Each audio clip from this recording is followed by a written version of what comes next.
Hi guys! Hi guys! Magandang gabi guys. Ano pala guys, ito pala yung technique guys na guys, yung tumaas yung ating mga views. Ito ang technique guys. Kailangan i-target talaga natin ang magiging audience natin guys. Diba guys?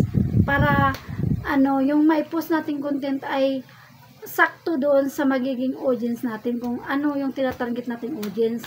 Halimbawa, yung tinatarget nating audience ay yung mga basher. Hindi maggawa ka ng content na parang nakakainis para sa kanila, 'di ba guys? Para pumatok yung video mo. Ganun pala yun ang technique guys. Halimbawa, pero kailangan matibay yung loob mo. Kailangan hindi ka masaktan pag ibabas ka nila. Ganun pala yun.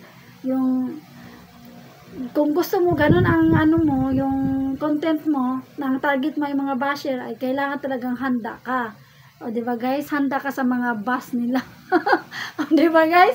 Kung halimbawa ngakasarin mo sila, yung magyayabang ka na hindi naman totoo. O di ba guys, ganun pala 'yon. Pero para sa akin guys, parang hindi ko kaya. Pero guys, kung gusto mo naman talagang magkaroon ng maraming views, ay no choice ka kundi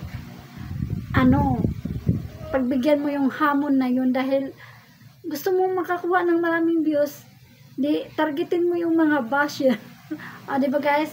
Pero nasa inyo pa rin yun guys, ha. Share ko lang yung pwede pa lang guys, pwede pa lang gagawin na makakuha ka ng maraming views, ay yun ang target mong mga audience. O di ba guys? Yun lang guys, sana may natutunan.